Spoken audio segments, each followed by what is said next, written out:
సాహితీ yoga 30 days weight loss online class లో join అవ్వండి. మీ అధిక బరువు తగ్గించుకోండి.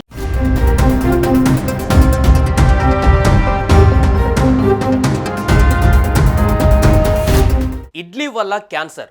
మనం తినే అన్ని టిఫిన్స్లో ది బెస్ట్ అనుకునే ఇడ్లీతో కూడా డేంజర్ అంటున్నారు నిపుణులు. మంచి డైట్ అని చెప్పి చాలామంది మార్నింగ్ నైట్ కూడా ఇడ్లీ తినడానికి సిద్ధమవుతారు. బయట నూనెతో తయారు చేసే ఫుడ్ తింటే ప్రమాదమని చాలామంది ఇడ్లీనే తింటారు. కానీ ఈ ఇడ్లీల వల్ల కూడా క్యాన్సర్ వస్తుందట. జిమ్లో డైట్ చెప్పే వాళ్ళ నుంచి డాక్టర్ల వరకు ప్రతి ఒక్కరూ ఇడ్లీ తినమని సలహా ఇస్తారు. కానీ ఈ ఇడ్లీల వల్ల కూడా క్యాన్సర్ వస్తుందట. మరి మీరు కూడా ఈ పొరపాటు చేస్తున్నారా? ఇదే విధంగా ఇడ్లీ తింటున్నారా? ఇదే విధంగా వండుతున్నారా?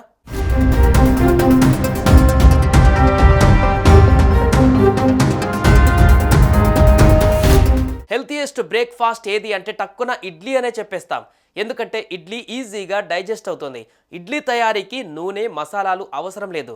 అందుకే పేషెంట్స్కు కూడా డాక్టర్లు ఆరోగ్యకరమైన ఆహారంగా సూచిస్తారు. కానీ ఇప్పుడు ఈ ఫుడ్ క్యాన్సర్కు కారణమవుతుందని హెచ్చరిస్తుంది కర్ణాటక ఆహార భద్రతా విభాగం. దీన్ని తయారు చేసే విధానంలో లోపమే ఇందుకు కారణంగా మారింది. ముఖ్యంగా హోటల్స్లో ఇలాంటి విధానాన్ని ఫాలో అవుతున్నాయని తేల్చేసింది. సుమారు 251 హోటళ్లు, రోడ్డు సైడ్ విక్రేతల వద్ద 500 ఇడ్లీల నమూనాలను బెంగళూరులోని ఆరోగ్య శాఖ అధికారులు సేకరించారు. రిజల్ట్లో 51 నమూనాలు సురక్షితం కాదని గుర్తించారు. నివేదికల ప్రకారం వాటిలో క్యాన్సర్ కారక పదార్థాలు ఉన్నాయని, వినియోగదారులకు క్యాన్సర్ వచ్చే అవకాశం అధికంగా ఉందని చెబుతున్నారు.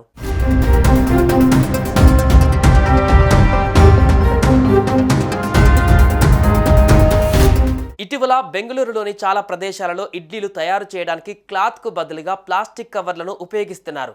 ఇడ్లీ తయారీలోనే కాకుండా ఆహారాన్ని వడ్డించేటప్పుడు, ప్యాకింగ్ చేసేటప్పుడు కూడా ప్లాస్టిక్ను ఉపయోగిస్తున్నారు. వేడికి గురైనప్పుడు ప్లాస్టిక్ షీట్ హానికరమైన పదార్థాలను విడుదల చేస్తుంది. ఇది క్యాన్సర్ కారకమని నిపుణులు హెచ్చరిస్తున్నారు. ఎక్కువ వేడికి నాన్ ఫుడ్ గ్రేడ్ ప్లాస్టిక్ కరిగి ఆ హానికరమైన పదార్థాలు ఇడ్లీలోకి వెళ్తాయి. మన సంప్రదాయ పద్ధతిలో శుభ్రమైన క్లాత్ని వాడినప్పుడు ఇడ్లీ ఏ రకంగానూ కలుషితం కాదు.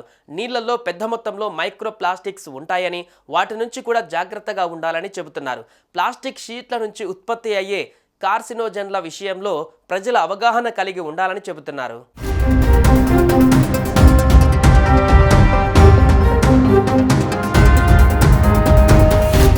బెంగళూరులో ఓ మంత్రి మీడియాతో మాట్లాడుతూ ఇకపై ఇడ్లీలను క్లాత్ ఉపయోగించి మాత్రమే తయారు చేయాలని సూచించారు. వేడి ఇడ్లీని ప్లాస్టిక్ పేపర్ ద్వారా పార్సిల్ చేయడం ద్వారా క్యాన్సర్ను ప్రేరేపించే రసాయనాలు ఉన్నాయని తేలిందన్నారు. ఇడ్లీ వల్ల క్యాన్సర్ ప్రభావం పెరుగుతుందనే అంశం బహిరంగం కావడంతో రాష్ట్ర వ్యాప్తంగా ఇడ్లీ పార్సిల్స్కు ప్లాస్టిక్ వాడకాన్ని నిషేధించారు. ఇడ్లీ పార్సిల్స్కు ఎటువంటి ప్లాస్టిక్ పేపర్లను వాడవద్దని ఆ రాష్ట్ర ప్రభుత్వ వైద్య ఆరోగ్య శాఖ మంత్రి దినేష్ గుండూరావ్ ఆదేశించారు.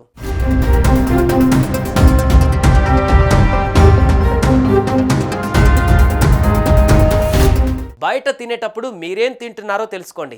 అందులో ఏం కలుపుతున్నారో తెలుసుకోండి. ఎలా వడ్డిస్తున్నారో కూడా తెలుసుకోండి. చాలా చోట్ల ఫుడ్ అమ్మే వారికి అసలు వచ్చిన కస్టమర్ల ఆరోగ్యానికి ఎలా చెడు జరుగుతుందో తెలియదు. ఇలాంటి వాటిపై వారికి అవగాహన ఉండదు. సింపుల్గా అయిపోతుంది కదా అని ఈజీ ప్రాసెస్లో వెళ్ళిపోతారు. మనమే జాగ్రత్త పడాలి.